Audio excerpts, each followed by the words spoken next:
Let's look at a VCR, as if we haven't been doing enough of those already. What we have here today is a Panasonic S-VHS. It's an NV-FS88, and I think it's from Germany. Again, I don't have the service manual paper version, but we have got this one I found on the internet a few minutes ago, and it shows us some interesting things. There's some updates, specifications, how to do soldering, some service aids, extension cables you can use for getting circuit boards further away from the main board, some information on initializing the channel memory IC. Seems interesting. And here, perhaps we can try this, a service information display. The unit can be confirmed. The mode information, which is whatever that says, detected by microprocessor via multifunction display. Method push, eject, fast forward, and rewind keys at the same time. The counter of the multifunction display indicates microprocessor data approximately 1 minute, I guess. And then we can see what's going on. Before we get into that, let's see, does it actually work? Let's have a look at the front and the back, and we'll take the covers off and then have a look inside it. Then we'll see if it turns on. So what we've got on the front, it's another one of those type where there's a panel covering up where you load the tape. I guess it's fancy to hide the tape. Extra steps involved. You've got to push this to open it. There's a power button, or standby switch, which you can access from the front.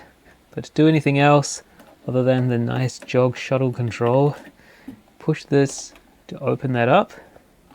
Inside there, it's pretty similar to the other models we looked at recently, F series, with the mic and headphone jack, earphones level, picture, soft and sharp, the hi-fi record level controls, and yeah, nothing else in that area. But on this door, weird shadow, annoying. There's weird looking yellow. There are weird looking rounded buttons. Why would they do that? It's like it's got Windows 11 installed on it. Something else. I don't know. It's very strange because I've not seen that on any other Panasonic or National models. It's like this is the children's version, so it has to be all soft and happy. Unfortunately, I need 3 hands. Here we go. We've got on this flip down panel clock. Starting at the left there, clock, purple button, program check, short play, long play, pink buttons. Then the tuner controls with red buttons. Then there's tracking and next button, grey buttons. They've got timer record on a pink button, EFC VPS and clear on red buttons. And then we got there, that must be the channel buttons. Okay, maybe that's just for the tuner. And automatic timer record thing with whatever that is. I don't think that's a button. These buttons do feel really nice when you push them. They have a really positive click on them. Just don't know why they made them round. It's so weird. The tape transport controls. Oh, over here you can choose PAL or MEC cam. Insert editing, audio dub, audio out chooser, I guess, whether it's left or right stereo. Transport controls for the tape, play, rewind, fast forward. And then the other things, eject, pause, record, AV link. Not sure what that does. And then there's some switches there. A noise filter, a search sound. Oh, it means the sound is on when you're doing a search, so you can hear what's going on at high speed. A normal hi-fi mix, remote mode. Oh, whether it shows up as VCR 1 or 2 for editing controllers, I think they use IR. Tape speed or tape length select, and whether S-VHS is on or not. And then, as we saw before, there's a jog shuttle dial with a switch like the other VCR to choose between jogging or shuttling. Then some LEDs, stereo bilingual insert editing, audio dub, MC cam. Let's have a look at the back. So we've got RF in and out as usual. Channel adjustment is by a pot presumably, or inductor, variable inductor choke. Choosing the channel of the output, that's probably ruined because it's loose. Then we've got SCART connectors, AV2 and 1. Then we've got AV3, which is on, oh that's interesting, there's no like composite, we have to use a SCART connector, okay.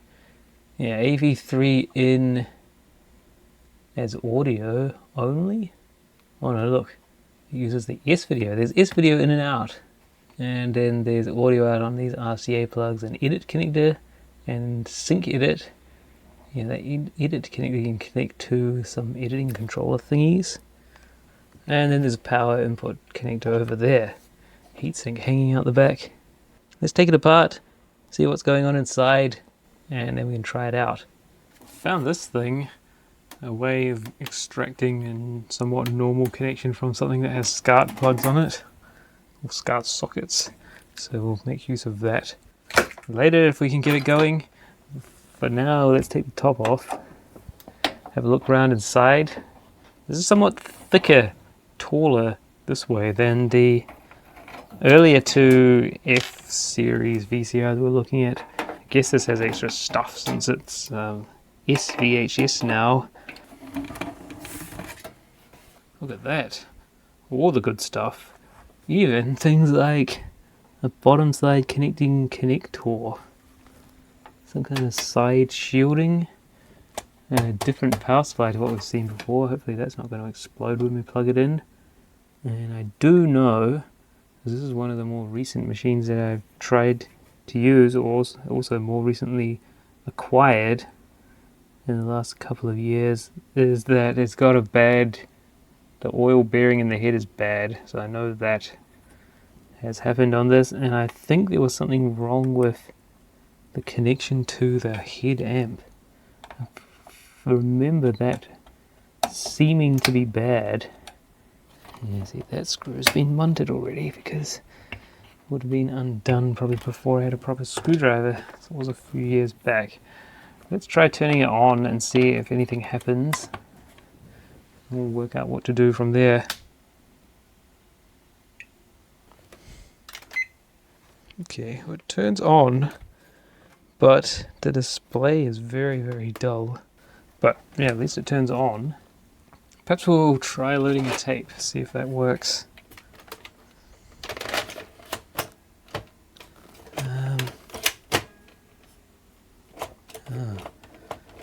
That does not work.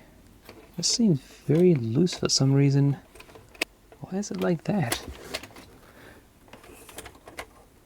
I don't know. That's very bizarre. Like the mechanism's gone bad and got stuck halfway in. I don't remember it having this issue. I just remember everything was fine except the heads would. Like it seemed like the head was disconnected sometimes until you wiggled it around and it would then start vibrating. But this, it gives the feeling like something has snapped off. I'm gonna have to take this out and poke it around a bit, see what's happened. Maybe a piece of plastic has snapped off. Don't think I can get that tape out now. Does if you push it hard enough? It's so weird that that will travel all of the way without engaging, with nothing moving in there. Let's take it apart more then and see if we can see why it's doing that. I'm pretty sure the mechanism of this is more or less the same as the other ones. The other machines, it's got that review motor with a gear that goes down to drive the supply reel to allow the jog shuttle to work. Oh, look, that piece of foam just snapped in half, whereas that piece is peeled off. Foam that snaps in half, that's old stuff. Okay, so to start this, we're going to have to undo red screws. The control panel, probably have to take the Well, we will have to take the bottom off, have a look in there. And I don't know if the flip down panel will stay on the front or not, whether it comes off with the panel, the front panel.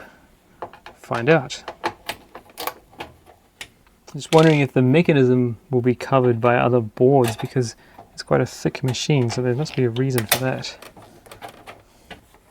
There's some kind of rock or something embedded in that, in the foot, like it's been, I don't know, resting on someone's driveway and got a stone stuck in it.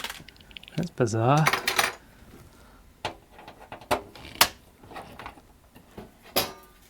Huh. Wow, there's nothing down there. That's surprising. What was the deal with all the extra height in the machine? Yeah, it looks like the only thing that makes use of it is where the S-video connectors are. It's got this thing in the bottom. Maybe this one doesn't have NICAM sound, so it hasn't got that decoder thing in there, but then that doesn't add to height.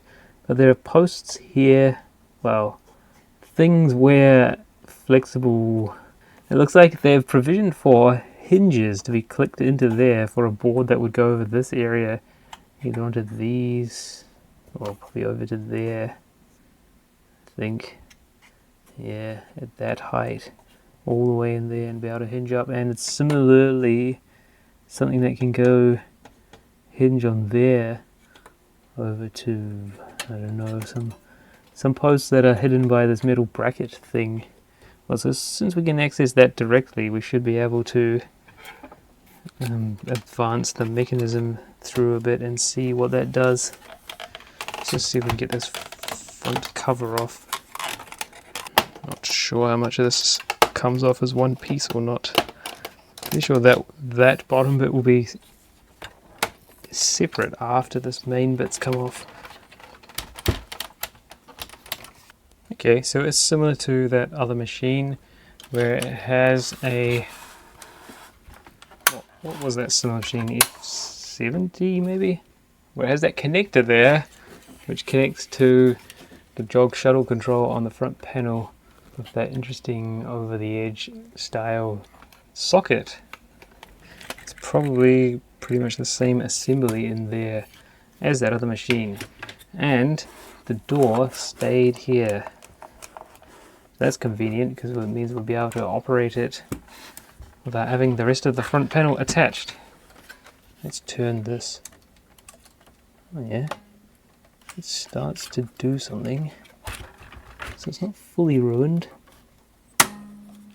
Yeah, that's definitely not happy sounding, is it? Yes, the tape loading thing is definitely jammed. So I wonder if we can steal one from another machine.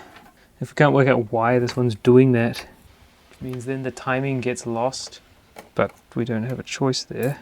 Okay, so those were the two screws at the front missing and caused all those problems. Now, the problem is that is now blocking, I think, the screw that's down there. Yes, oh there we go, it's pulled back enough. We can get to that one. And finally the one that's out on the end.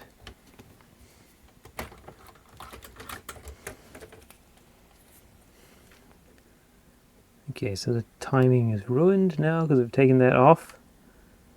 But what we can do is take note of how that's wired. The white wire pointing towards the back. Let's see if we can undo that connector. Wow, that does not want to come out. And try and work out what happened to this thing. Why won't it function? Okay, fiddling around with this for a little while, I think I've worked out at least one problem that it's got. Maybe more, but the plastic part there is completely snapped in half. See that? That is not supposed to be separate.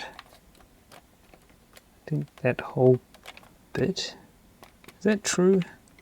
Yeah, it's snapped. Yeah, that is snapped off. I think that's allowed that rack and gear to move independently of each other, but also not run smoothly together. So not 100% sure why it keeps getting stuck, but probably related to that. It just doesn't seem to want to move at all. So in that case, I'll go and get that other machine, whatever one that was, or a similar machine that might already be scrapped, and we'll see if we can get one of these mechanisms out and put it back onto here. The other thing I'm still not sure about is maybe we weren't triggering the loading mechanism, see, when that moves across. So it's possible that there's more issues with this. I was wondering if maybe we should plug it in now and see if anything here moves. Because if we advance this mechanism on enough, it's probably just this way. See, so it goes into the half load state. There. Now if we plug it in, it should return itself back to home, right? Do something at least.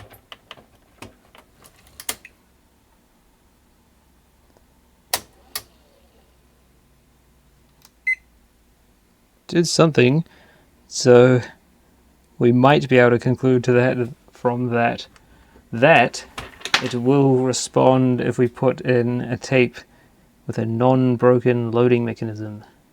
I'll see if I can find one that will fit here, and we'll try installing it and see if this thing will come back to life. But that's a bad sign, isn't it, if there's plastic parts that are snapping now in these old machines. That's very sad, because this means that soon more stuff is going to be snapped and then they will be ruined. Okay, look at this. Found a mechanism, complete mechanism from a D48. Let's pull this top bit off, the tape loading mechanism, and see if we can get it to fit on the FS88. So we have to wind that on enough that we can get to those screws down there. But at least it's got the same like ribbon cable connector thing for it. And this top plate, the position of those screws look to be the same as well. We should be in good company here. Okay, so that's off. And it's also not cracked there yet. Dirty and gross, like all this old stuff is. So let's try mounting this in. To get out our trusty instruction book again. Special G20 instructions. Seems like we're reaching to that on every episode now. But I think we can do it without it because I remember the stuff enough. So we're going to unthread this now, which is not that way.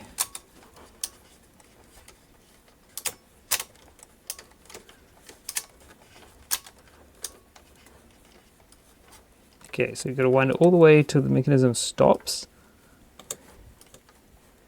which is there, and then you've got to wind it so that that gear has rotated once,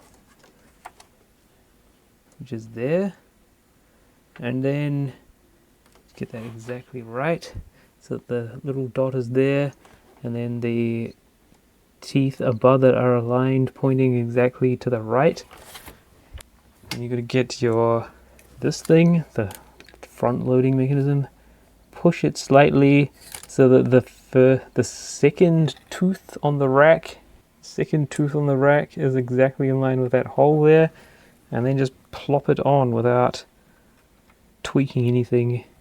Just looking at all the hair and other crust that's stuck in this and whether I should hook all that out.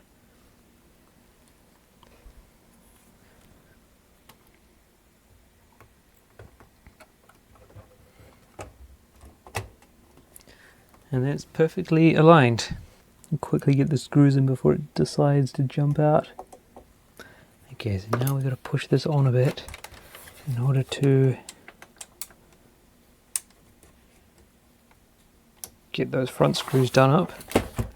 They're very important, as we found in the previous video where that machine that didn't have the right screws in every position also didn't have these front two screws done up, so once we put it back together and tried it, it just jumped out again, moved, and lost its alignment. Okay, we'll reconnect this wire, squeeze this little locking thing down. Now let's plug the power in and see will it return this back to home safely, and then can we load a tape. Look at that, it did return home. That's a good sign. Can we load a tape though? That's the next challenge. It does, look at that. Very promising. Oh, look at that. We use fast forward.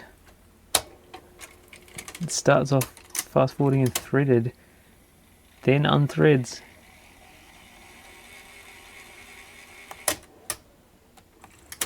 Rewind.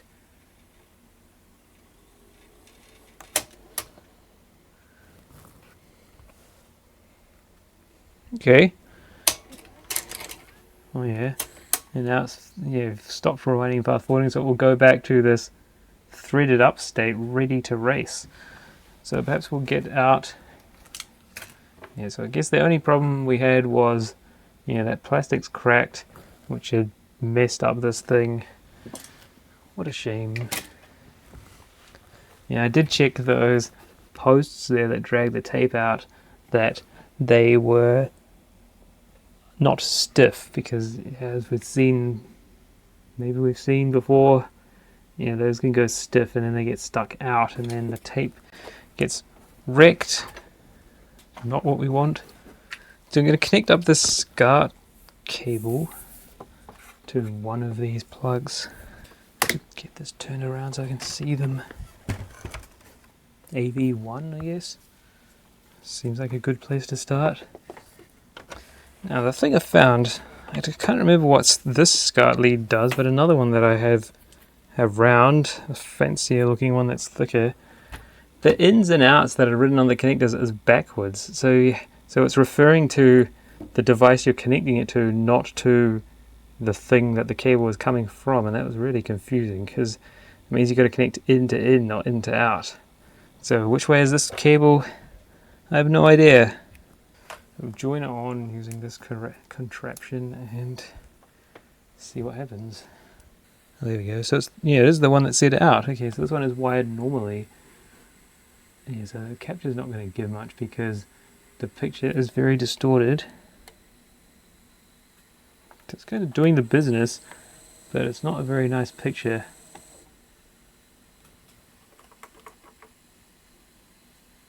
Aha. Yeah, unless you wiggle that around, which, yeah, is what I had mentioned before. It seemed like there's some bad connection in that. So now we're all good. Perfect pause. Should we pop this front panel back on and play with the jug and shuttle?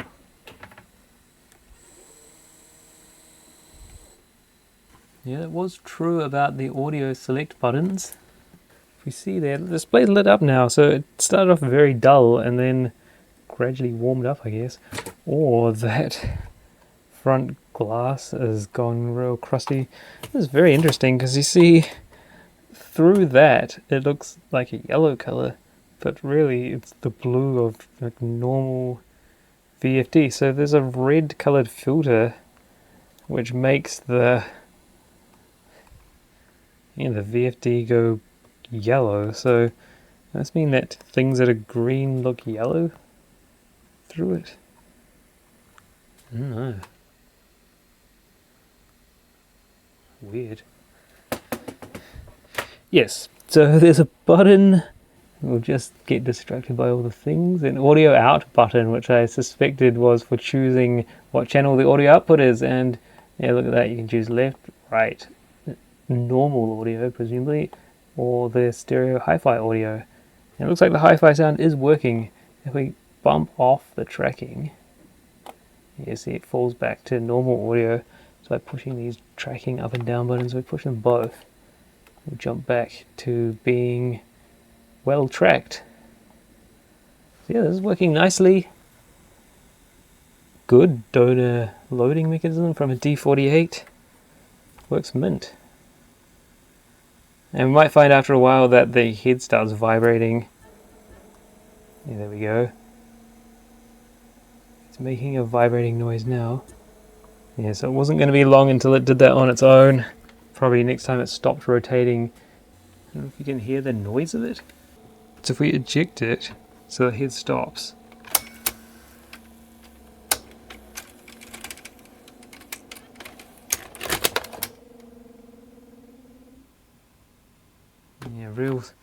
vibrating noise. Yes, that needs re-lubricating. Yeah, so it was great until I touched it. Now it's bung. So it will be, oh, it's coming right. It will be making the picture jitter a bit. Let's put this front panel back on and try that jog shuttle.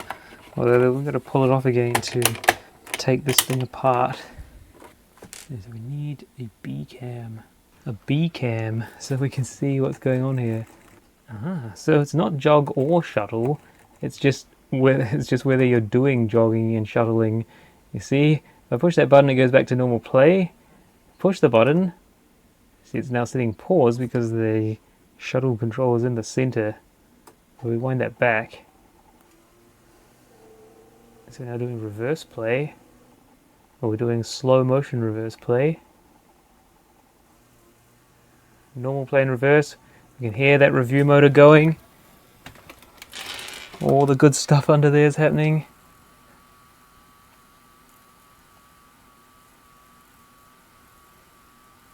See, the capstan will be driving backwards based on the main capstan motor, and then the review motor is pulling the take-up reel. And then we can go up to a fast rewind or fast review. Variable speed review. Back to pause. And then we got various slow motion in the forward direction until we end up in normal play speed. And then we go into fast cue modes, which those ones have noise bars on them, which the capture doesn't really like. Till we go to normal cue, forward cue speed. Back to paused. And then we also get the jog control, where by pushing that, it's not a perfect jog, is it? So when you bump it, you can hear the review motor turning to try and take the slack up. And so it's not a clean forward and back jog like you'd get on a professional machine. If you turn it fast enough, it just goes into reverse play mode. Although it's not as clean as it was when it was doing reverse play. Oh no, it is the same. There are some noise bars on there. Yeah, but if you turn it fast enough in the forwards direction, you'll end up just in normal play mode. Otherwise it's just jogging. Yeah, but there's a bit of stuff that has to go on in the mechanism when you're switching between forward and backwards.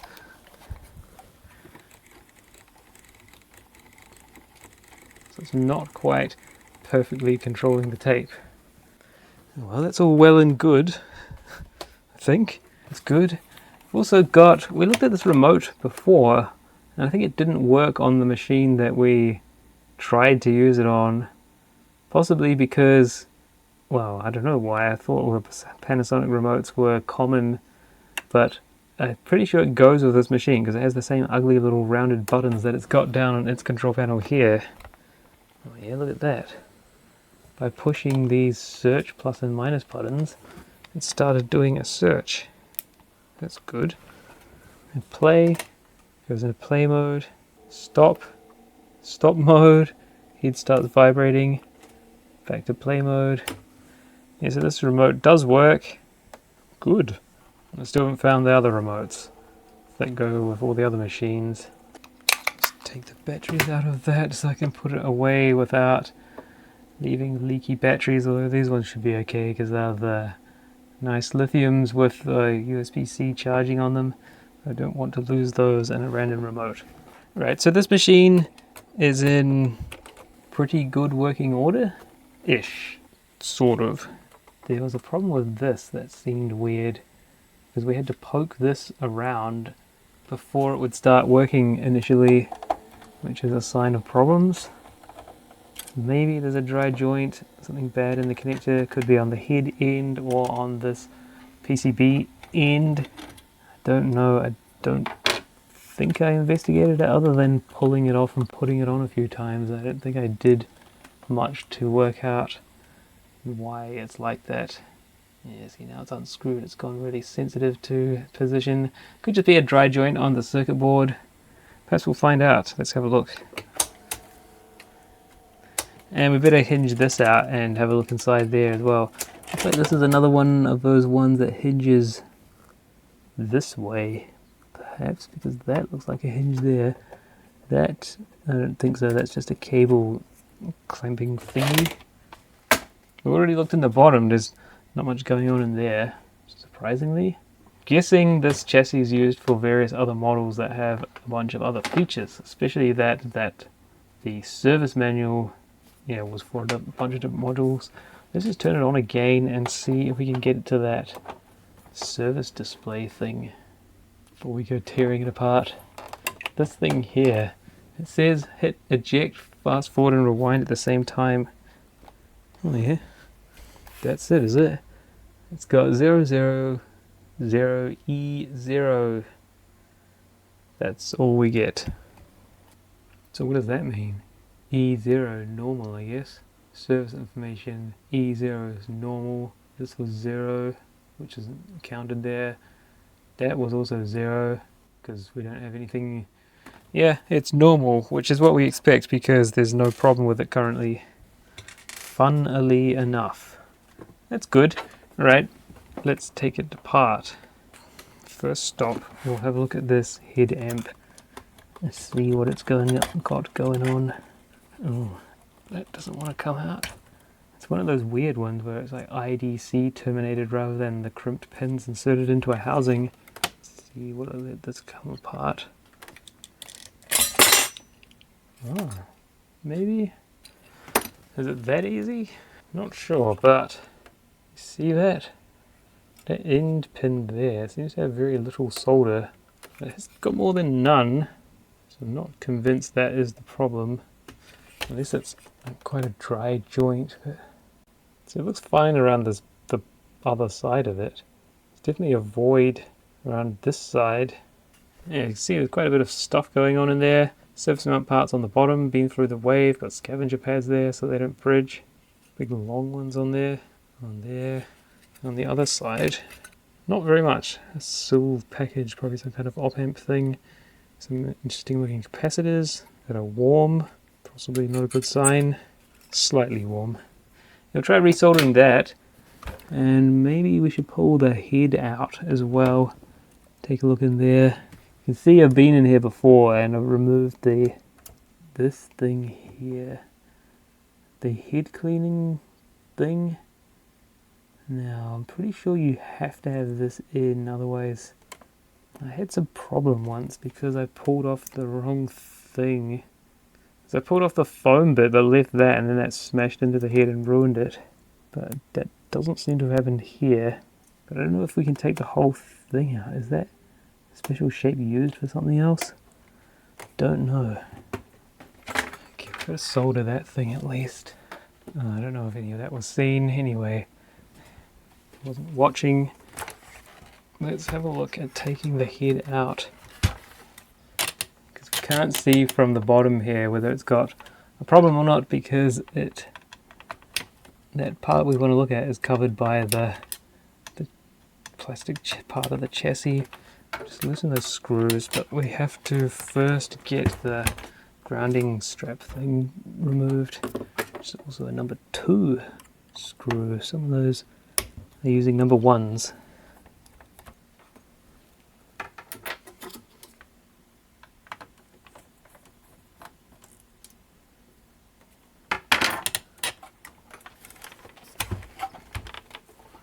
I was thinking before, the shins. Should have done that wire before we removed the screws. Now that's going to be tricky.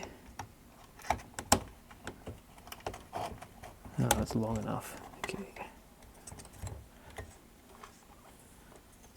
Head.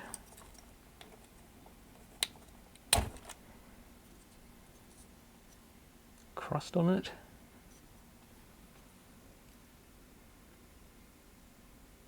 Aha, yes, look at that. Cracked solder. Okay, let's get this thing out of the way and then we'll play around with that head. Look what we found. Can we see it with this? Yes, you can just see it. There is cracking of at least the first pin there. Possibly others. It's hard to see stuff in my old age. We can fix that by, well, we can get around that by taking a photo and then looking at the photo. Carry a built-in microscope with us wherever we go now. Yeah, look at that. That's the first one cracked. Those look dodgy. That one's definitely cracked. That one probably is too. Yeah, it definitely is now I look at it here rather than looking at what's being shown on the screen. And not sure about those others. Yeah, well, multiple pins are cracked there, so there's your problem. So we get this guy out and we'll see if we can solder those back. It's a nice juicy lead solder into there. That'll learn it. Well, it was lead already because this was built back in the good old days before the EU ruined everything. Some good lead solder there. They shall never be forgiven for doing that. Destroying the electronics industry. Making everything unreliable and hard to manufacture. For no benefit. Since lead in electronics was never a problem in the first place. It's lead in batteries that needed dealing with.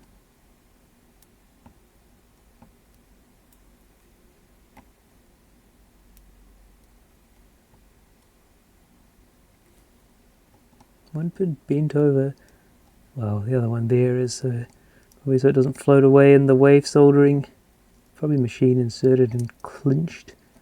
Okay, those are touched up. Fresh solder in there. Why would that have gone bad anyway? Must be under some tension. Maybe the metal brackets are slightly misaligned or they bottom out. Like the connector bottoms out before the screws do, so it's been pushing on that, perhaps on an angle its whole life, and eventually decided it had had enough of that. We'll just do that end one. Those others look fine, maybe we should just do them anyway. Just in case there's a microscopic crack on there that we can't see. You never know. Don't know if I've recapped that power supply, or anyone has. Probably not, because this machine had other problems, so I think it just got abandoned. The one we're looking at next time is probably one that I've worked on. Okay, so we resoldered this stuff. Try not to leave too many balls of solder rolling around inside it. Turn that thing off. So this should be mint. Put that cover back on. This should be mint electronically, but mechanically it's ruined because, as we heard, the oil bearing thing is wrecked. I had some shims cut these out of some Nomex sheet. I think from one of those like Phoenix power supplies or something. I think this one's got flying erase head, because when you look at the arrangement of the heads on this thing, it's not completely symmetrical.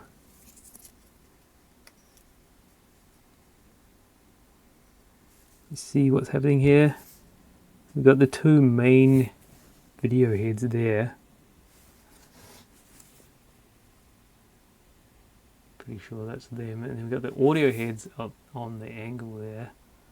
But then we've got another one here, which isn't on this side, so that will be flying erase head, I'd say, for your good insert editing abilities. We're going to undo those screws there, which you're not supposed to undo. And then we'll have a look at re-greasing this. So you've got to shim it, because it might not happen all the time, but depending on the angle of the heads there, you could crack them off by them hitting the stationary part of the head drum. Now under this little cover, there's a very special thing, a surface that thrusts the pumping grease into the center of that shaft and creating a a thing, creating a film of grease that the head rides on. Now whether or not you have to pull the whole thing out to re-grease the shaft is up for debate, because there's a circlip in there that's quite tricky to get off, but it's probably recommended that you do that and re-lubricate the shaft as well, otherwise it might not be fully sorted. I'll find some grease.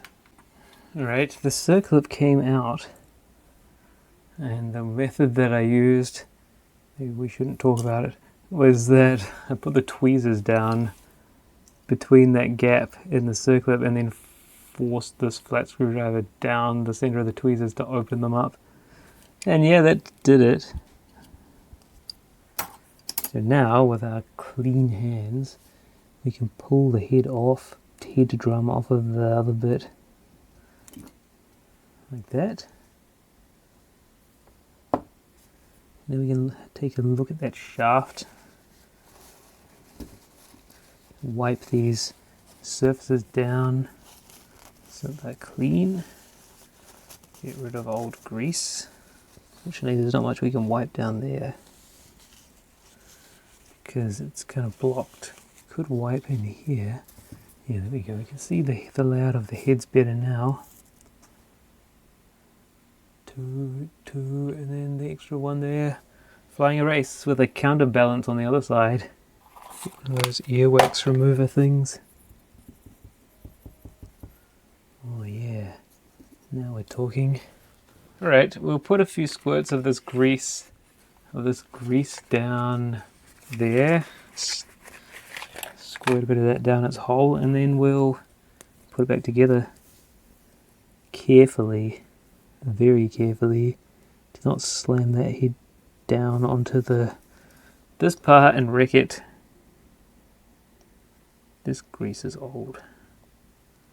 So put that around there, and hopefully nice blob on the top for that plate to go onto. Probably should also clean this thing while we've got it apart, because the bottom bit was quite dirty. Some IPA on there. Yeah, there's a big black spot there where the tape was running. Clean it properly with some paper against the heads once we get it back in the machine. Just preempt that by getting rid of some of the crud. How are we going to do this? I guess we just put these in there and then somehow lower this thing back onto it without slamming it in and without these falling out, which is what they want to do.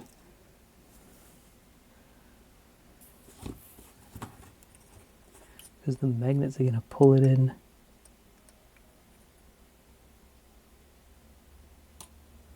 Okay. And probably shouldn't put the grease on the top yet, because we've got to get this annoying little thing back in. Oh well.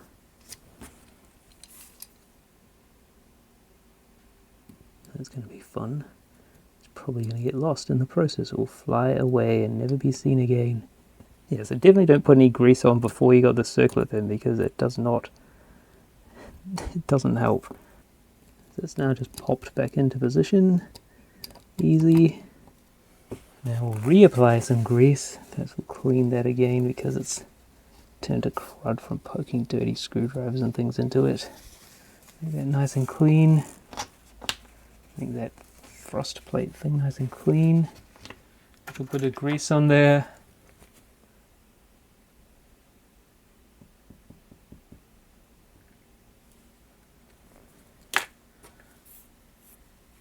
Little plate back on. And put these screws back in. Non-magnetic screws, great. And we just try and do them up evenly. As they tighten, the head should lift up, become free from these. Although I'd hooked them under those head bracket things. So it should be all back in business now. As long as we haven't ruined something in the process.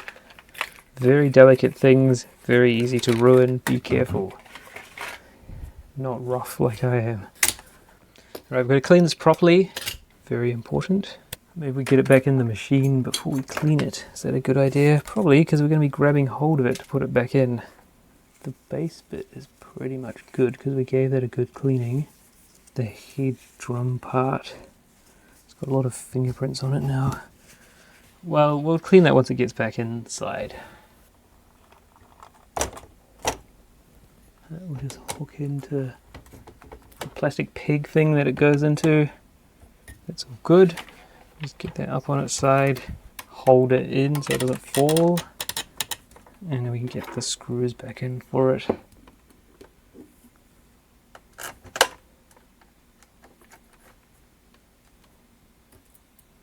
So that's all in. Now motor drive signal. That wire tucks in out of the way somewhere. Now we got to clean it very well. Very well then. Paper. IPA on it.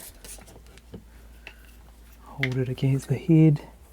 Rotate anti-clockwise. Being sure not to catch the heads on the edge of the paper. It's a pretty clean one. Still has some marks on it. Let's just wipe it with this and see if that changes. Don't catch the heads on tissue paper like that. It's probably old and worn. Alright, that's mint. Okay, put back the grounding post thing. Probably put a bit of grease on that. Although it might have a little bit left over from before. Stop static charge build-up on the head. It's a carbon brush, isn't it? It doesn't need any grease on it.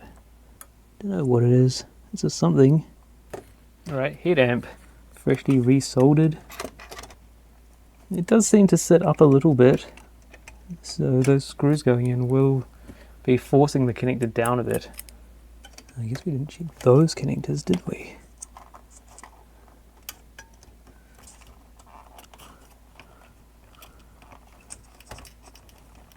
Oh yeah, that's right, that one is really hard to get in.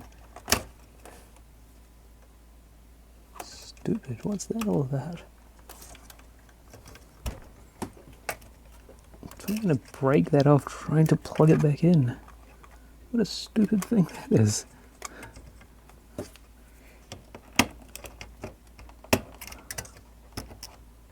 Alright, we might have made more broken solder connections by trying to get that stupid plug back in, but let's see if this thing runs now.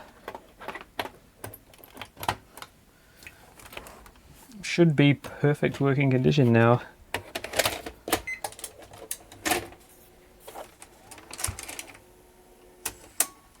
Because we did all the good things. No, it's wrecked. What? Nothing comes up on the screen now. Really? I wonder if that broke off. That's not fair. It's definitely still a bad connection somewhere because it's showing the same sort of symptoms as initially, where depending on how you pull this around, the picture will briefly come back. Yeah, I think we might have broken it there now. I've got... where's the little thingy? You see it's kind of going, and poke this around.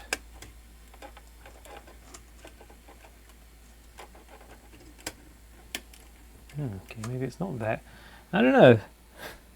Don't know. The picture is there, but it seems unhappy about something. Or maybe it's not. Maybe there's capacitors here that have warmed up now that it's been running for a few seconds and now it's going to work. Who knows?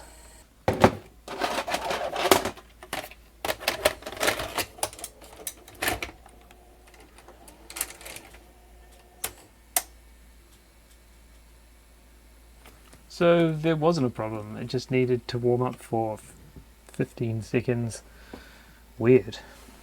Guess it wouldn't be complete without me reading something about S-VHS from Wikipedia to you. S-VHS for Super VHS, an improved version of VHS.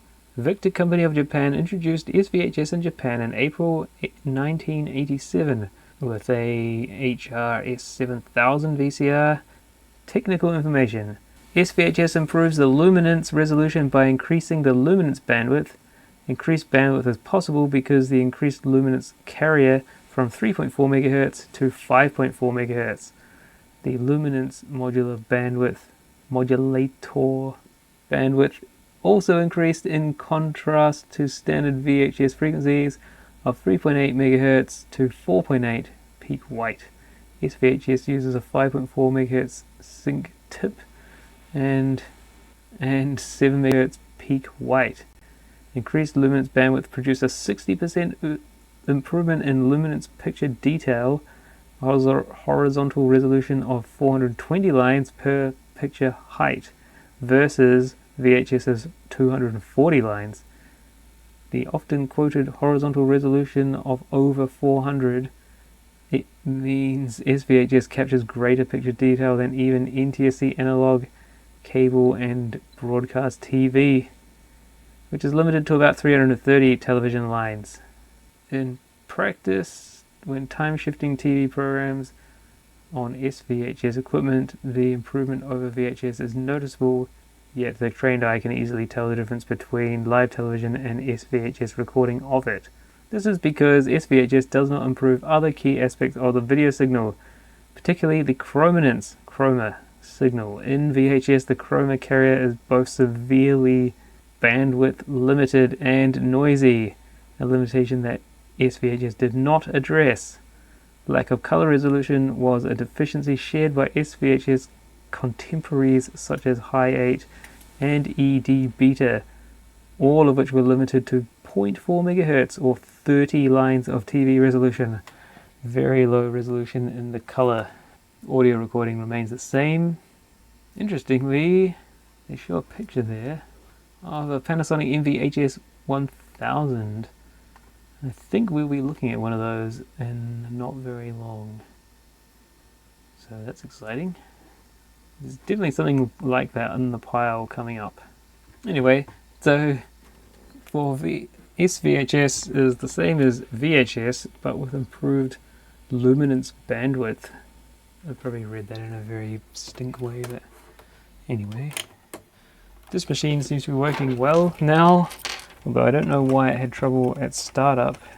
That does not seem to be affected by any of these things that were giving dodgy connections.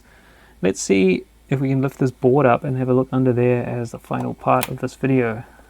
It's nice that this is another one where you don't have to remove the front panel in order to get to the main board.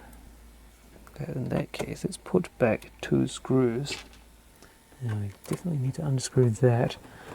We won't be able to leave it running though, because we're going to have to undo some screws on the back for the I/O stuff. Is that true? I think it is. Yes, these ones here. Alright, we switch this off and we'll swing this board out. Have a look at the other side. Now this should lift up under this skirt. Okay, can this lift out? No, we gotta undo that screw, don't forget that screw. And we've also got to be careful of that dodgy thing there.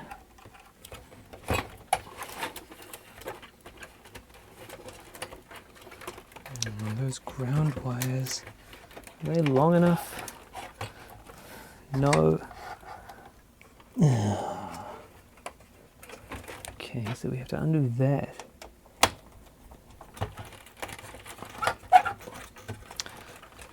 We do have to undo that one as well. That's going to get lost.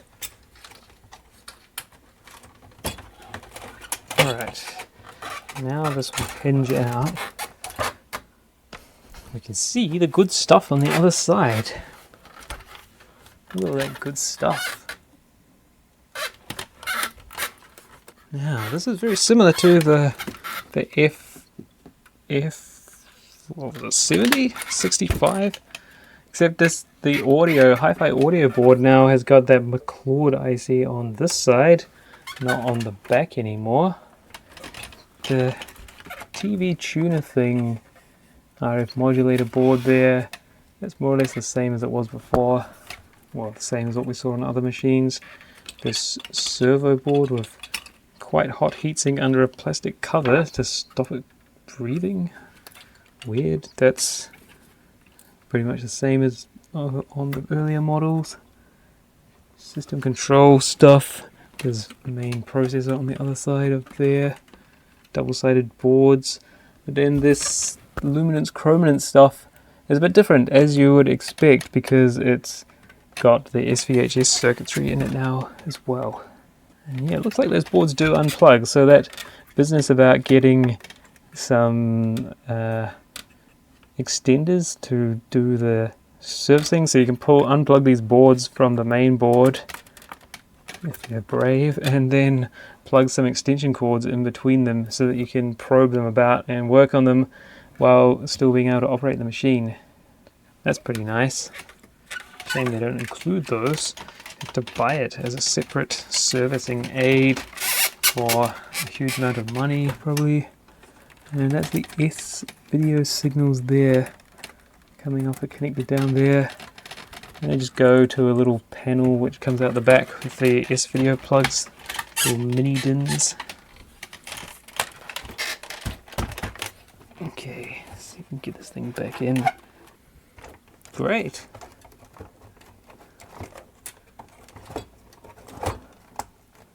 What a nice unit. An absolute unit. And we'll keep this on because it's in nice working order now that we've solved 2 issues. But it's a bit of a concern, the plastic is cracking in these, so yeah, depending on the storage of your particular machine, storage conditions over its life, keep an eye out for plastic parts cracking. I've already seen it in several things, typically where grease is involved, probably because the grease removes plasticizers, maybe? That's usually on flexible plastics. PVC type stuff, but it probably still ruins any type of plastic, makes it more brittle. Where was the other screw? Here. And this special one, the back ones. Okay, put the bottom back on, except there's junk on it now because that other mechanism we ripped out.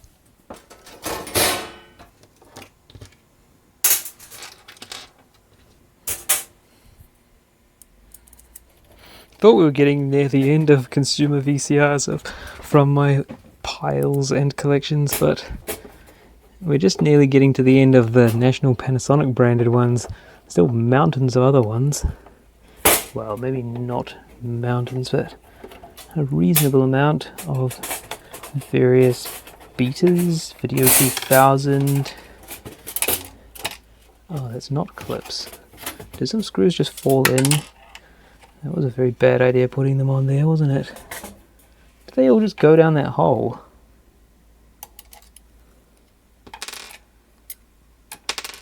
That's bizarre. Did they really just fall in that hole?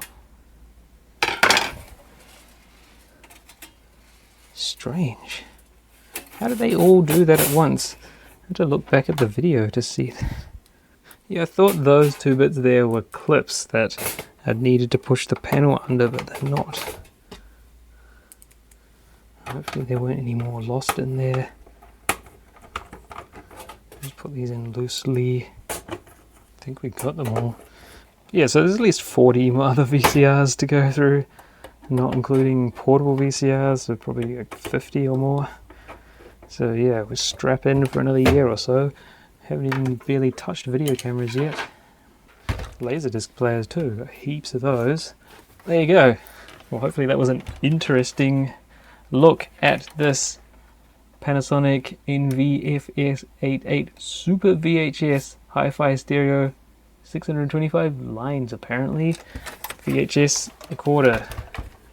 Stay tuned for next time. We'll take a look at, it's probably going to be the FS100. I'll see you then.